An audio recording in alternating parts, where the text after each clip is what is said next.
Prends une chanson qui soulagera ma peine, reconstitue mes os brisés, fais que j'éprouve à nouveau le sentiment d'être entière. Occupe-toi de mes enfants dès leur naissance. Chante pour ma mort. Apprends-moi à faire le deuil. Montre-moi la médecine des herbes qui guérit, la valeur de l'esprit, la façon dont je peux servir. Mère, soigne mon cœur pour que je puisse voir les dons que tu me fais et qui peuvent vivre à travers moi.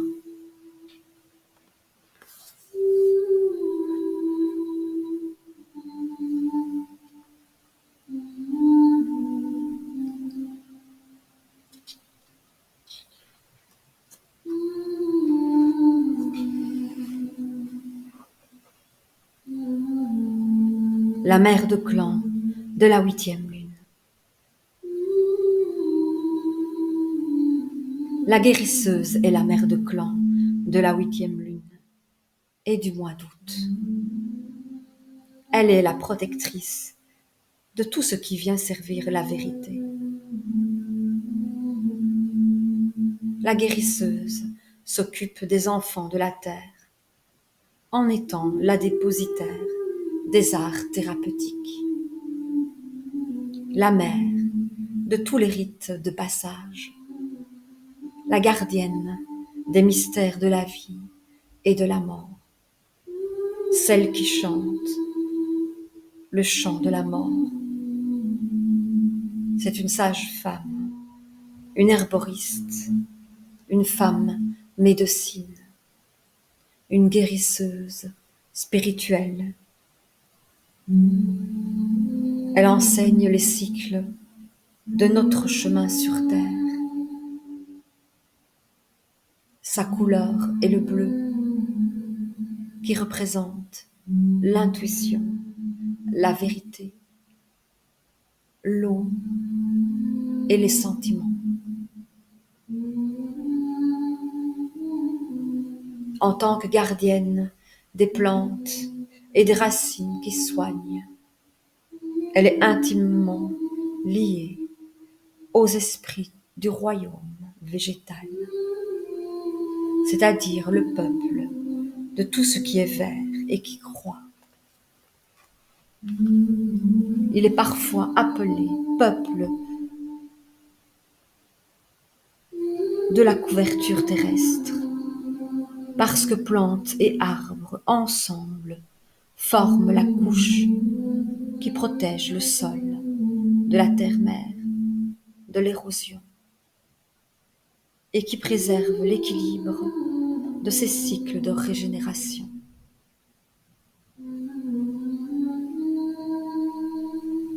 La guérisseuse est la gardienne de toutes les préparations destinées à soigner, faites à partir de toutes les plantes du peuple de la couverture terrestre.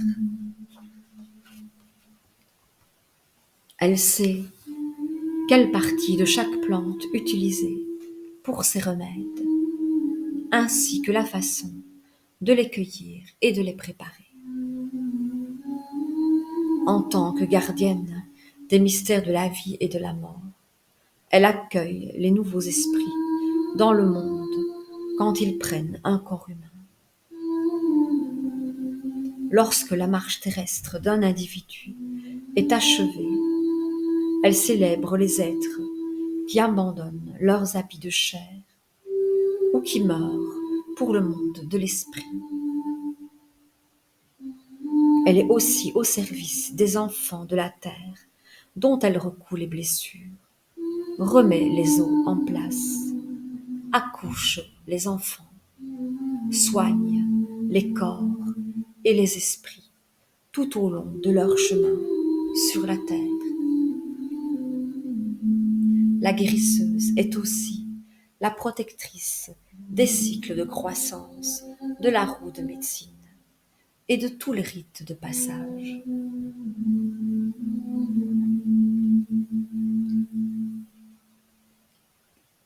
Elle nous apprend les étapes de la grossesse, la naissance, la croissance, la mort et la renaissance. Elle nous montre comment toute la grande roue de médecine de la vie, elle nous indique le moment où il faut nous battre pour la vie et celui où il nous faut lâcher prise. Comment permettre à nos esprits de faire leur choix? Comment accepter la mort comme une autre étape qui mène à la renaissance?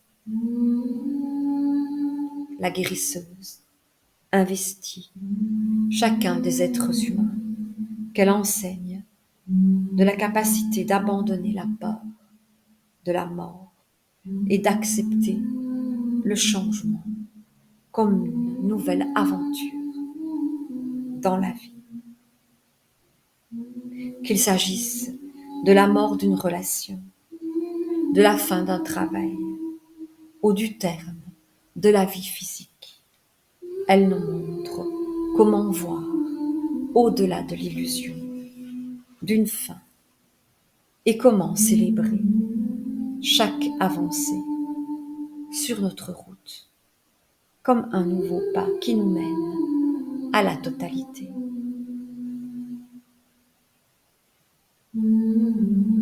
Cette 8e mère de clan est l'incarnation du principe féminin qui se met au service des enfants de la terre dans la vérité.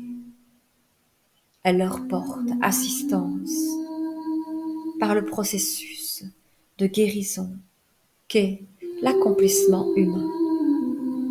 Elle voit leur Orinda ou essence spirituelle qui entre dans leur corps à la naissance. Elle voit les maladies qui se créent lorsqu'ils perdent au cours de leur vie leur connexion avec leur essence spirituelle. Elle les aide à reprendre contact avec l'éternelle flamme d'amour quand ils décident de soigner leur forme physique et de continuer à cheminer sur terre. Elle leur montre comment reconnaître le temps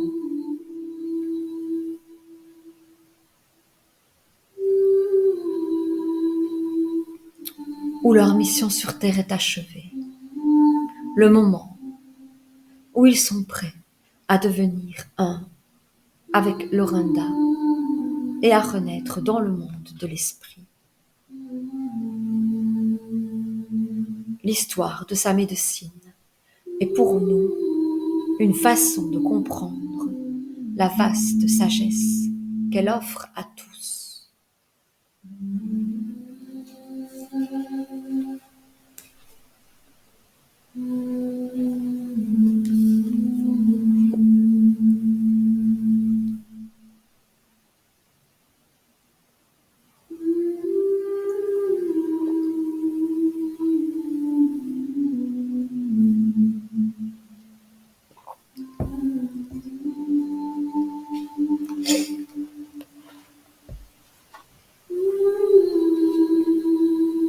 Le mouvement de la roue de médecine.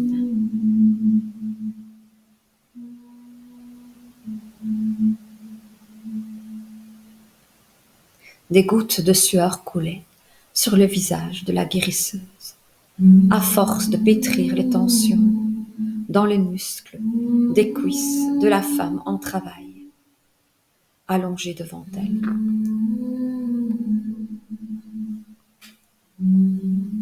La grotte retentissait des gémissements implorants et des lamentations déchirantes du groupe de femmes assemblées à l'extérieur qui enterraient leurs morts.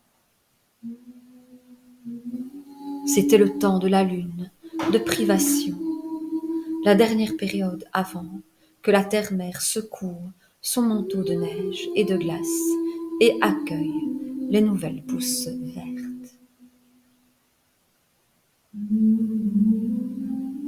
À une toute autre période de l'année, la fragile sœur en face d'elle aurait eu la force de passer par cet épuisant travail.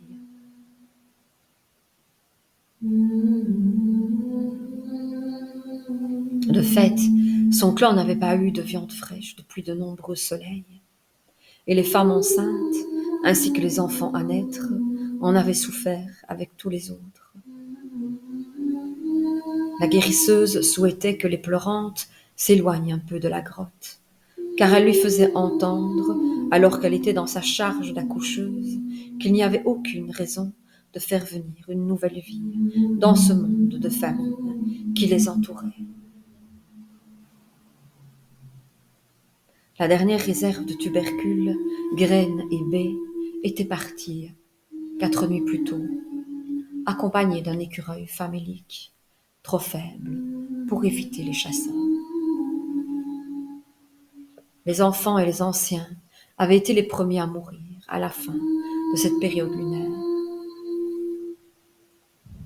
Pendant ce temps d'épreuve, où aucune de ces herbes guérisseuses ne pouvait éviter la famine, ni aucun de ses talents donnait la force de se battre pour vivre, la guérisseuse avait continué à faire son devoir. Depuis qu'elle avait pris corps humain, elle avait appris de bien des façons ce que signifie d'être au service des autres. Et pourtant, quel chagrin c'était lorsqu'un de ses enfants perdait la volonté de vivre. Distraitement, elle ajouta une poignée de brindilles dans le feu à côté d'elle et remercia pour cette petite poignée de chaleur, ramassée loin de la grotte, à grand effort, par ceux qui avaient fait le chemin, le ventre vide. Le regard caverneux de lune orange, la mère en couche, la suppliait de la soulager et de la réconforter. Elle répondit avec douceur, caressant le sourcil de lune orange et lui adressant un sourire d'encouragement. Elle ne pouvait pas lui donner davantage d'herbe pour faciliter le travail, parce que l'estomac de lune orange était vide et que le remède l'aurait envoyé au royaume du sommeil éternel. Il fallait absolument que lune orange aide au travail, en se battant pour la vie de son enfant à naître. La femme médecine réalisa que c'était là un de ces moments où le choix entre la vie et la mort était entre les mains de Sueño, le grand mystère, ainsi que dans la volonté de vivre de lune orange. La guérisseuse sourit à lune orange. Elle prit délicatement la main de la mère en couche pour nourrir sa force. Une nouvelle vague de contraction commençait à secouer le corps de la jeune femme. La guérisseuse réalisa que la connexion de lune orange à sa propre Oranda était l'unique espoir pour la mère et l'enfant. Si lune orange pouvait se connecter à son essence spirituelle, le grand mystère pourrait la nourrir de la force dont elle avait besoin. Sans ce précieux lien, son corps affamé succomberait, et la connexion de son esprit allait se faire lorsque lune orange arriverait au campement de l'autre côté, dans le monde de l'esprit. La guérisseuse adopta le masque stoïque de celle qui soutient, ne laissant jamais lune orange deviner son inquiétude ni son sentiment d'impuissance.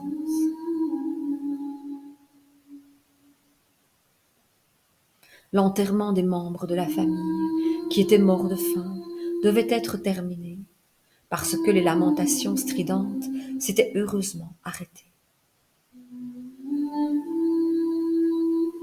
Pendant la lune de privation, Les corps étaient enterrés profondément sous la neige pour empêcher qu'ils se transforment en nourriture pour des prédateurs errants, jusqu'à ce que le sol soit suffisamment dégelé pour que la planète mère reçoive enfin les morts dans son sein de terre. Des monticules de glace à l'arrière des huttes servaient de tombes provisoires.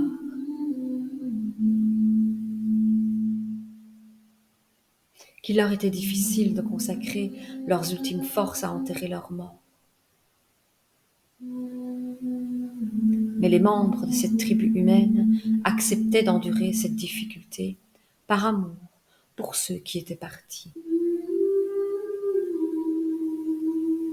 Le silence fut un signal pour la guérisseuse. Elle savait que 2 femmes reviendraient bientôt dans la grotte pour l'assister dans les tâches nécessaires. Le travail durait longtemps, mais la gardienne des racines de la médecine avait insisté pour que les 2 femmes aillent d'abord dire adieu à leurs proches qui avaient abandonné leurs habits de chair. Entre 2 douleurs du travail d'accouchement, la guérisseuse commença à penser au grand nombre de générations qu'elle avait fait venir au monde et au grand nombre de celles qu'elle avait portées par son chant dans le monde de l'esprit. Au début, il avait fallu enseigner aux enfants humains le pourquoi des rituels de deuil. Elle se rappelait combien le port du voile et les pleurs avaient soulagé les familles endeuillées dans les premiers hivers de sa marche sur terre. Il lui était facile de se souvenir de la façon dont les chants de deuil avaient allégé leurs épaules du fardeau de leur chagrin. Elle avait observé le lâcher-prise qui s'effectuait lorsque les proches du disparu s'autorisaient à exprimer leur douleur. Et elle avait remarqué que les esprits de ceux qu'ils aimaient tant utilisaient leurs voiles de deuil comme des arcs pour renvoyer la flèche de leur esprit vers la route bleue. Voilà bien longtemps, semble-t-il, que le fait d'autoriser le cœur à exprimer la vérité de son chagrin aidait vraiment ses enfants.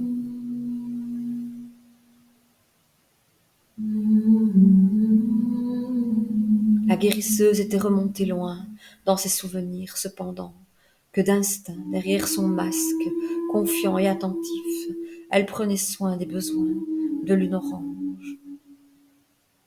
Ses qualités de sage-femme étaient impeccables, héritées qu'elles étaient de centaines de mises au monde.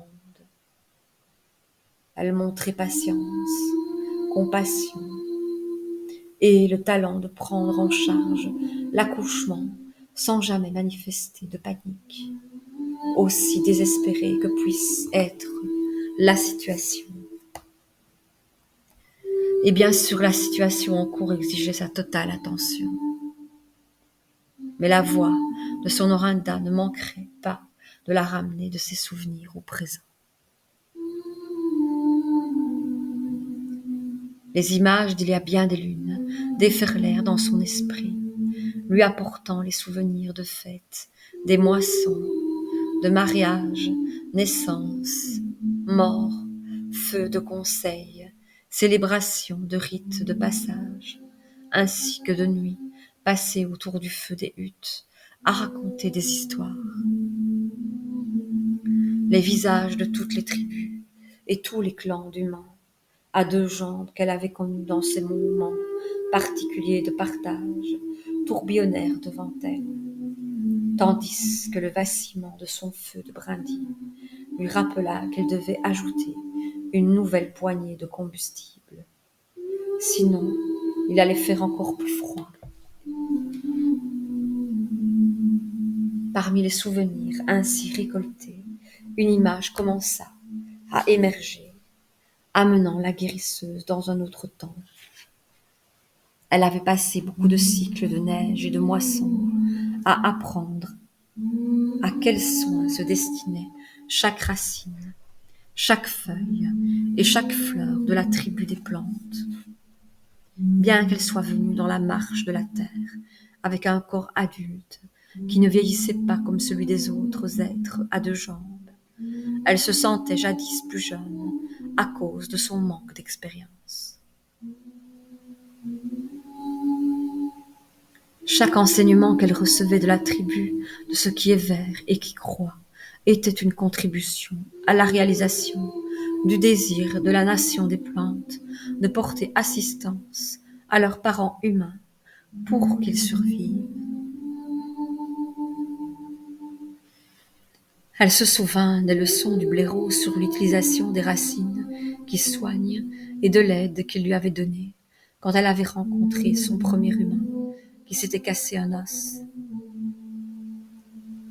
La mère de clan sourit intérieurement en se rappelant comment le blaireau avait partagé sa médecine de prendre en charge et montrer agressivement sa compétence dans les situations difficiles. Le blaireau n'avait jamais manifesté d'agressivité envers autrui, sauf quand il s'agissait de protéger le faible ou celui qui avait été blessé par quelque force hostile. La mère blaireau avait montré à la guérisseuse comment utiliser la faculté de prendre en charge la situation avec décision et vigueur pour exécuter n'importe quelle tâche, et comment mener à bien toute chose avec efficacité, sans gaspiller de temps ni d'énergie. Par la suite, le blaireau avait présenté à la guérisseuse bien d'autres créatures à travers la médecine de l'oryctérope qui prolonge la vie. La guérisseuse avait appris les secrets de la longévité. Dans sa rencontre avec la cigogne, c'est la médecine de faciliter l'accouchement et la venue au monde qui lui fut montrée. La cigogne lui indiqua comment positionner le corps de la femme pour qu'elle n'aille pas, au cours du travail, à l'encontre des rythmes de sa douleur, mais puisse mettre côté ses peurs et permettre ainsi au mouvement des contractions de pousser l'enfant.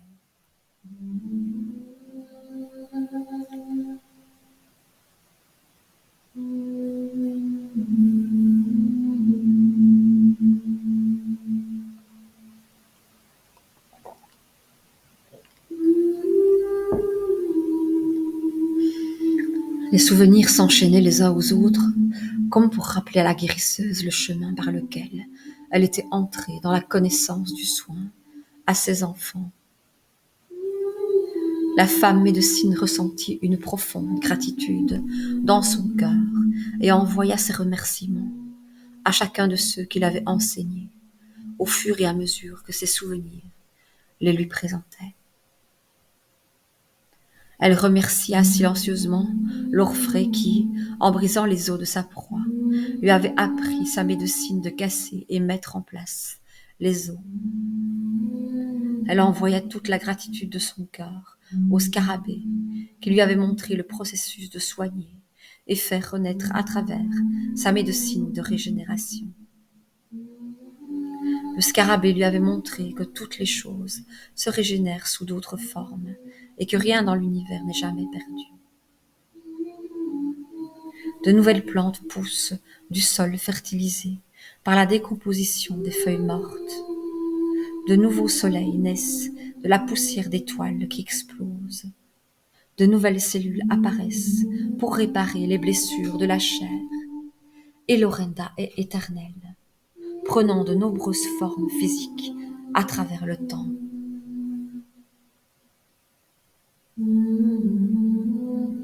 Ces enseignements avaient constitué la base de la force intérieure de la guérisseuse. Et elle se sentait honorée de pouvoir partager ses compétences en se mettant au service de ses enfants. Le serpent lui avait appris comment muer en transmutant poison, négativité et idées limitatives afin de se dépouiller de ses vieilles peaux. Il l'avait aussi instruite dans l'art d'utiliser de petites quantités de plantes vénéneuses pour immobiliser une personne blessée pendant qu'elle lui remettait en place une fracture ou lui recousait une entaille. En transmutant le poison, le corps du patient devenait plus résistant. Le serpent lui avait montré les merveilles de la force de vie et la façon dont elle s'écoule dans le corps. Ensemble, ils avaient exploré la faculté de l'esprit à soigner et la capacité du mental à contrecarrer ou bien canaliser le processus de guérison. La médecine de transmutation du serpent était un autre des dons pour lesquels elle pouvait être reconnaissante parce qu'il l'avait bien aidée pendant toutes ces années. La guérisseuse s'éveilla de ses pensées et reporta son attention sur ce qui se passait dans la grotte. Lune Orange faiblissait encore davantage. Quand les contractions arrivaient, un gémissement s'échappait péniblement de ses lèvres. La guérisseuse savait qu'il lui fallait intervenir. Sinon, le travail allait bientôt s'arrêter, laissant en rade la mère et l'enfant, comme lâchés dans le vide, sans que l'on puisse rien faire, à moins qu'ils ne s'éloignent pour la terre éternelle. La guérisseuse commença à masser vigoureusement le corps de Lune Orange, tout en adressant discrètement un appel à sauvegarder les vies dont elle avait la responsabilité, à la terre-mère et à Sueño, le grand mystère. En levant le regard, la sage-femme remarqua que son propre totem était suspendu en haut de la grotte. La tête renversée d'une chauve-souris ouvrit doucement les yeux et regarda bien en face la guérisseuse.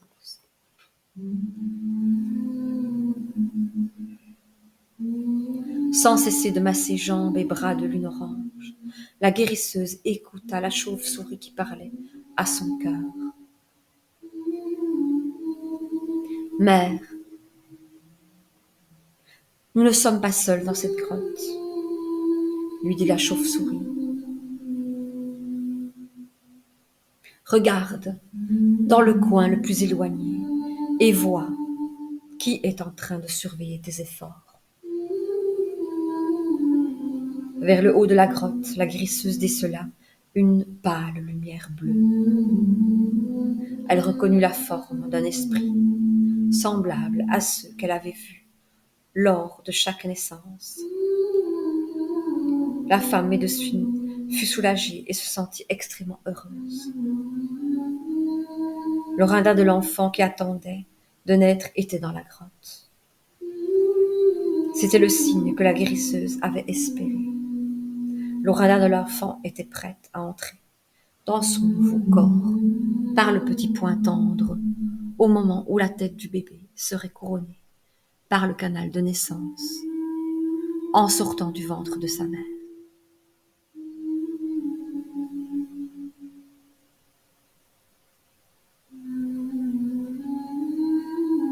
La gardienne des arts thérapeutiques avait vu plus d'un millier de fois le miracle de l'esprit qui prend forme.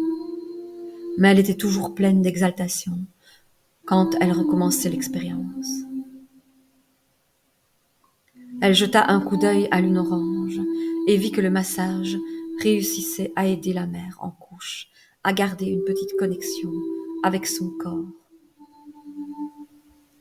Mais elle vacillait entre conscience et inconscience, et il fallait qu'elle soit plus en lien avec ce qui était en train de se passer. La sage-femme se déplaça pour trouver une position où elle pourrait soutenir les épaules de Lune Orange, à demi inconsciente. Et elle lui souleva la tête pour la bercer dans ses bras. Elle commença à fredonner une douce mélodie qui réconforta Lune Orange.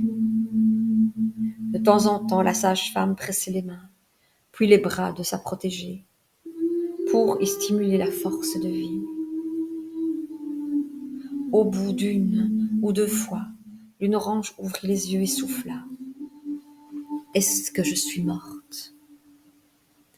La guérisseuse répliqua: Non, petite mère, tu n'es pas morte. Il y a là quelqu'un qui veut te voir. Alors il faut que tu sois vraiment attentive. Les douleurs du travail avaient cessé, et il était impératif que Lune Orange soit suffisamment revigorée pour que son corps reprenne le processus de délivrance. La guérisseuse entreprit de parler à Lune Orange d'une voix plus ferme pour solliciter son attention. Vois-tu, petite mère, l'esprit de ton bébé qui va naître est ici dans la grotte, et tu dois ouvrir ton cœur pour l'écouter. Une lueur de fierté complice illumina le visage de Lune Orange, qui rassembla tout ce qu'elle pouvait de force pour murmurer.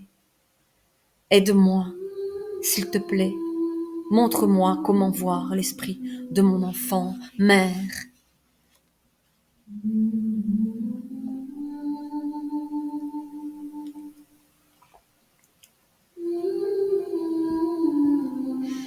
La guérisseuse sentit une onde de soulagement parcourir ses membres, et elle dirigea le regard de Lune Orange vers le recoin de la cavité, en haut de la grotte.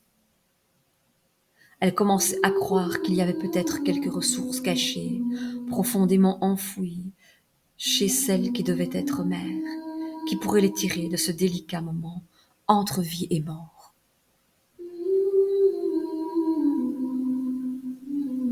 La femme médecine commença à décrire ce qu'elle voyait et comment la forme bleu pâle de l'esprit bougeait, jusqu'à ce que Lune Orange puisse elle aussi bien la voir. La guérisseuse parla à Lune Orange, au cœur du silence dans lequel se fit entendre la voix de l'enfant à naître. Elle discerna la voix de Lorenda, de l'enfant, aussi clairement que Lune Orange l'entendit lorsque la voix s'adressa à son cœur de mère.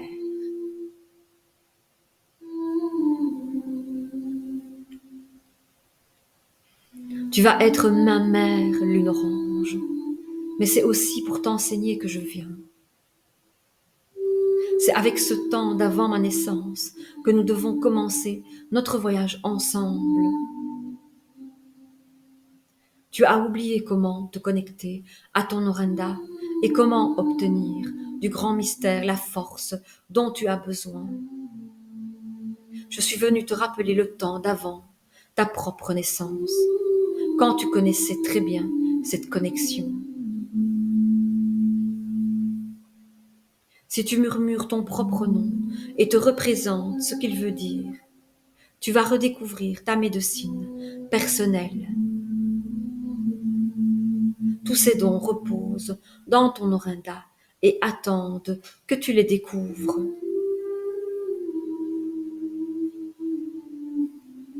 Lune Orange, Lune Orange, Lune Orange, se murmurait à elle-même la femme en couche. Des visions de la couleur jaune-orange de fleurs d'oranger flottaient dans sa tête jusqu'à transformer son esprit en une lune des moissons, avec son opulente lumière dorée. La scène changea et la lune des moissons prit l'aspect d'une ravissante jeune femme, baignée d'une lumière aux couleurs de melon tendre et rose saumonné. Cette femme de rêve était couronnée de feuilles d'automne et d'épis de blé mûr, entrelacés d'herbes jaunes et de raisins sauvages. Des baies pourpres et des capucines se déversaient de sa couronne, mêlées de ces grappes de baies orangées que l'on trouve sur les arbres cendrés des montagnes. Dans ses bras, elle tenait un panier tressé en roseaux et aiguilles de pin. Du panier venait une autre lumière, dont les rayons bleu pâle dansaient sur le visage souriant de la femme lunaire. La vision se transforma à nouveau quand la femme recueillit la boule de lumière bleue à l'intérieur du panier pour la porter à son cœur. Des éclairs de lumière jaillirent de la boule d'énergie. pour se connecter à la terre-mère et au ciel-père, fusant au-dessus et au-dessous de la femme du rêve. Des rayons resplendissants de toutes les couleurs entouraient sa vision.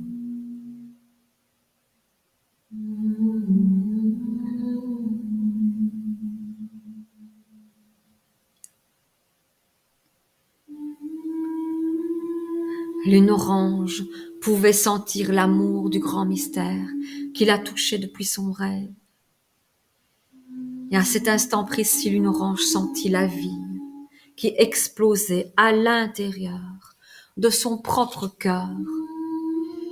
Elle suffoqua presque en ressentant les flots de l'énergie bouillante qui courait à présent dans ses membres épuisés. Elle pouvait percevoir que des pulsations de chaleur ramenaient des confins de la terre éternelle son corps presque sans vie. Son regard stupéfait allait du visage de la guérisseuse à l'orinda de l'enfant à naître. Des larmes de joie coulaient sur ses joues et son visage reprit un peu de couleur. La guérisseuse sourit et berça doucement Lune orange, faisant en sorte que le rythme encourage le corps de la jeune femme à reprendre les contractions pour que le bébé puisse enfin naître. D'un même mouvement, les deux femmes qui avaient pleuré leur mort au dehors écartèrent les peaux qui pendaient à l'entrée et entrèrent dans la grotte.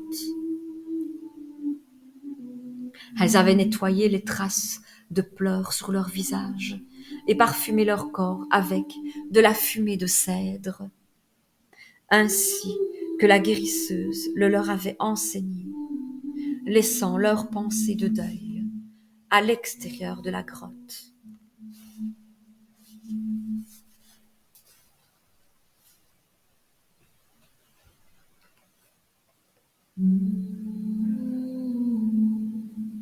Lac clair et celle qui a du courage s'installèrent à côté de la guérisseuse, pendant que celle-ci administrait au ventre distendu de Lune orange des mouvements circulaires qui suivaient le mouvement du soleil dans son parcours à travers le ciel.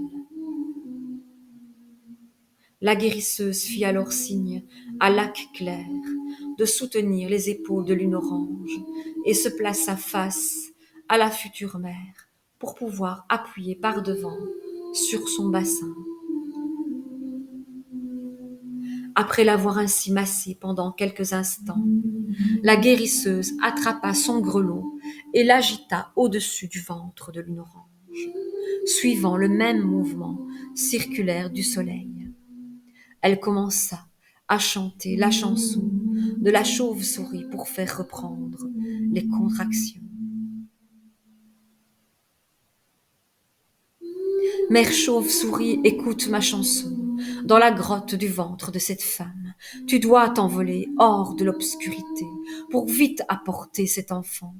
Rivière de la vie, eau, écoulez-vous pour ouvrir le chemin à ce bébé.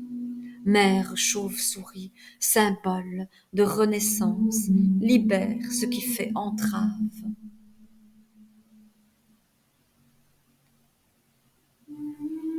Elle n'arrêtait pas de chanter ce refrain, tout en gardant les yeux fixés sur le haut de la grotte.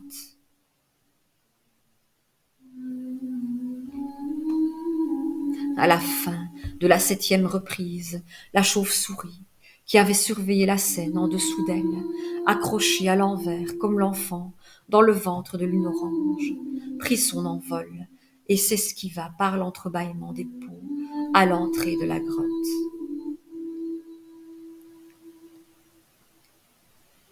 La guérisseuse posa sa main sur le nombril de Lune orange et sentit le grondement d'une contraction qui s'annonçait et rompit la poche des os qui s'écoulèrent du ventre de la future mère. La femme médecine sourit parce que la chauve-souris lui avait donné le signe que sa chanson avait touché les 7 directions sacrées. Quand la chauve-souris s'était envolée, la guérisseuse avait su que le bébé allait naître. Commença alors la plus dure partie du travail, et la guérisseuse fut reconnaissante du fait que la disette n'avait pas entraîné que l'enfant soit mort-né. La poche des os, les os de la vie, s'était ouverte bien plus tard qu'il est normal. Mais vu les circonstances, ce retard était une bénédiction. Si l'une orange avait perdu les os plus tôt, elle et son enfant n'auraient pas survécu à 2 jours et une nuit de travail discontinu.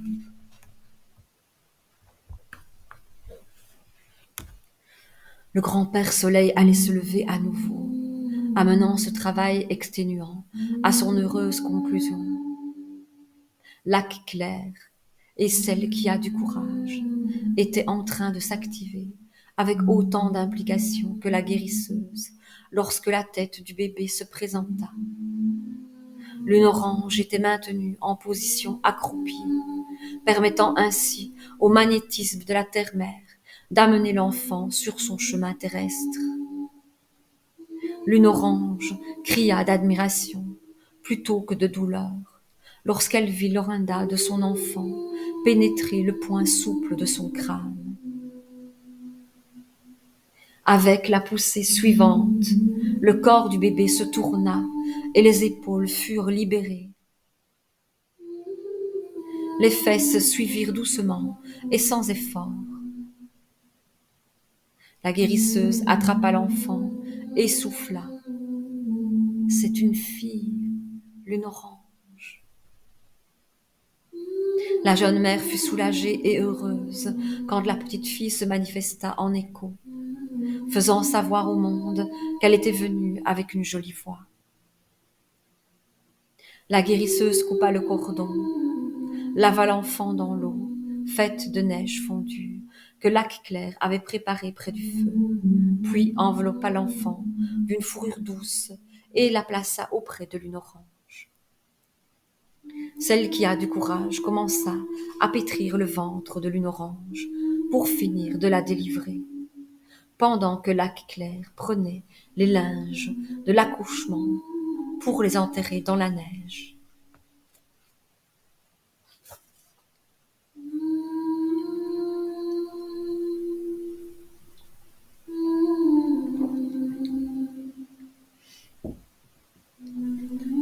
La guérisseuse se mit à songer aux compagnons de Lune orange, cerf gris, qui était mort piétiné par un bœuf musqué 4 lunes avant la naissance.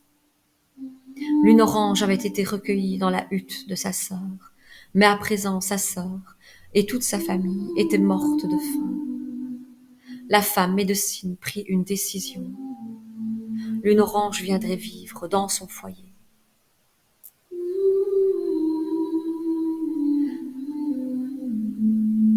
Les chasseurs lui donnaient toujours beaucoup de viande en échange de ses services, et il n'y avait aucune raison de ne pas élargir son cercle familial en accueillant la jeune mère et sa petite fille qui venait de naître. La guérisseuse allait faire part de sa décision à Lune orange quand celle qui a du courage s'approcha, présentant le cordon ombilical lavé à la femme médecine avant de sortir enterrer le placenta dans la neige au pied de grand-père Montagne. La guérisseuse prit 1 minute pour le nouer en une boucle serrée. Puis elle le suspendit à une corne de cerf accrochée près du feu pour le sécher. Plus tard, le cordon bien sec serait placé dans un petit étui en peau qui serait cousu, serré à l'intérieur d'une minuscule pochette de médecine. Ce petit sac du cordon ombilical appartiendrait au bébé qui venait de naître et serait pour elle un rappel constant de sa connexion physique avec la terre-mère et de sa connexion spirituelle avec le ciel-père. Aucun des enfants de la terre n'avait à redouter de se sentir seul ou orphelin s'ils portaient contre leur cœur leur cordon ombilical. Il comprenait que le cordon physique était remplacé par un cordon spirituel qui les garderait en connexion avec leur véritable père et mère, aussi longtemps qu'ils chemineraient sur la terre.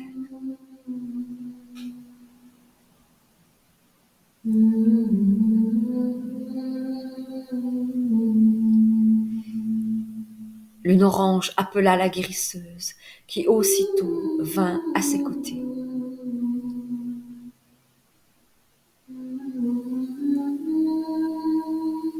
Mère guérisseuse, le nom de ma petite fille sera couverture terrestre, parce que son Orinda m'a montré sa médecine quand elle est née. Son souhait est que vous deveniez son enseignante quand elle grandira. Couverture terrestre m'a fait me souvenir que les cycles et les saisons changent sans cesse, et que c'est des neiges de la lune de privation que va naître le manteau de verdure de la terre-mère. Cet enfant est la promesse du printemps. Cet enfant m'a enseigné la foi. Elle m'a dit que la foi est le rouge-gorge qui chante les fleurs, alors que la terre est encore recouverte de neige. Couverture terrestre m'a expliqué que sa naissance, qui est son premier rite de passage, a été un rite de passage pour moi aussi, parce que je me suis alors reconnectée à mon Orinda et au grand mystère. Je te remercie de nous avoir fait traverser ensemble le processus de la naissance, Mère guérisseuse.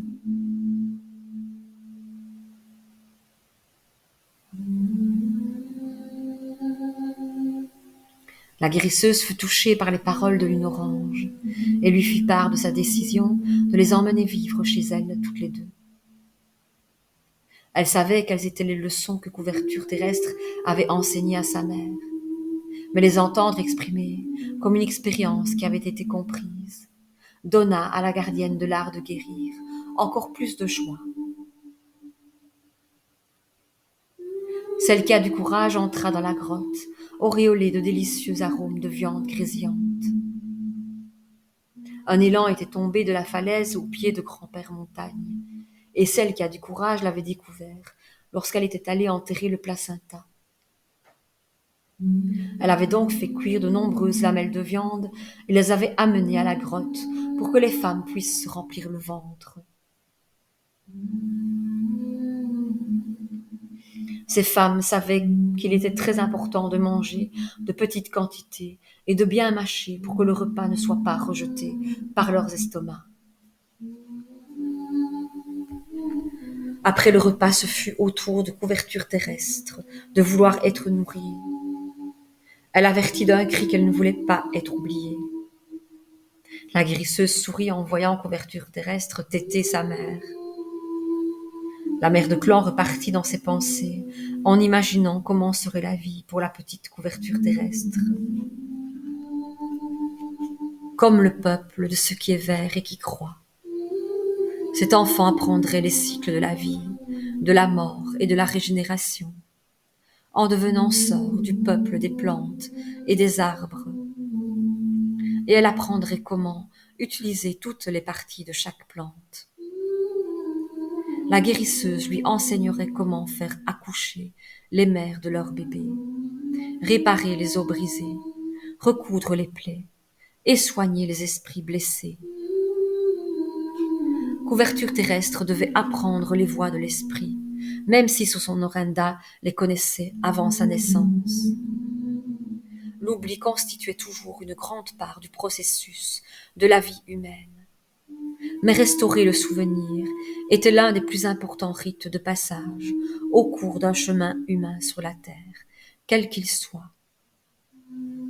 Ce serait une joie que d'accompagner Couverture terrestre dans ses premiers pas dans l'humanité et de l'initier au petit rappel de la vie qui contribuerait à faire que son Orinda soit pleinement présente dans son corps.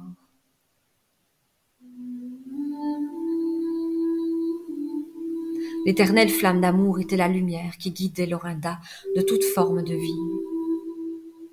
Quand et comment chacun de ceux qui marchent sur deux jambes allait redécouvrir sa connexion à la source créatrice appartenait à l'individu.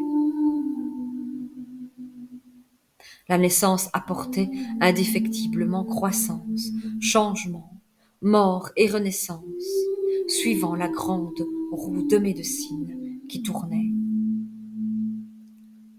Chaque cycle de la roue apportait des éléments du savoir qui permettaient à ceux de la tribu humaine de trouver, par l'expérience, le sens de leur vie.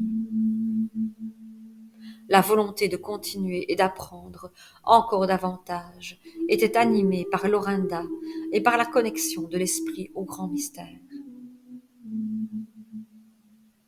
À travers la médecine de ce qu'elles avaient vécu ce jour-là, lune orange et couverture terrestre avaient reconquis leur connexion à force de vie qui se trouve dans leur essence spirituelle.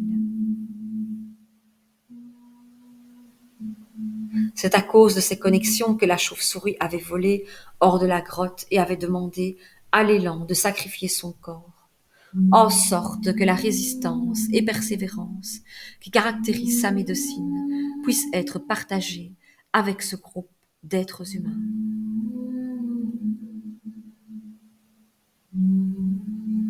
Les relations entre les membres bienveillants de la famille planétaire étaient de nouveau fortes.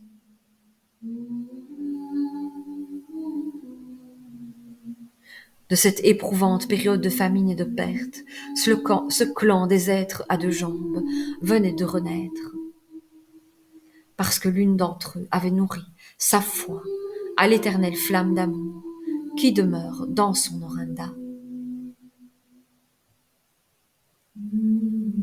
La guérisseuse entonna un chant de grâce pour les miracles de cette journée et pour les miracles qui les attendaient tous sur la généreuse route rouge de la vie.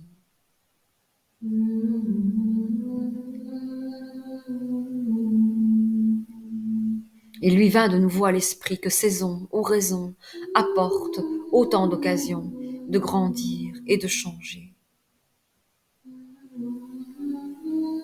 À travers chaque tour de la roue de médecine, la transformation est toujours à l'œuvre.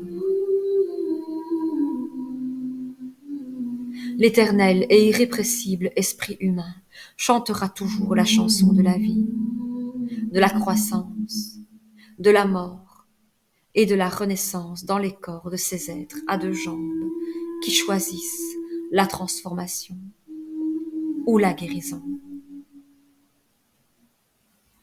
Dans son esprit, la guérisseuse vit un futur lumineux pour la tribu humaine, juste au-delà de l'horizon.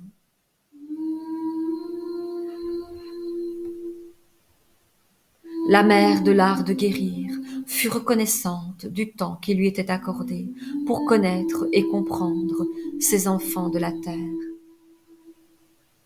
Ce fut une joie de savoir que, après son chemin sur terre, son esprit serait toujours disponible pour tous ceux qui auraient le courage d'aller jusqu'à elle, en soignant et guérissant leur corps, leurs pensées ou leurs esprits brisés.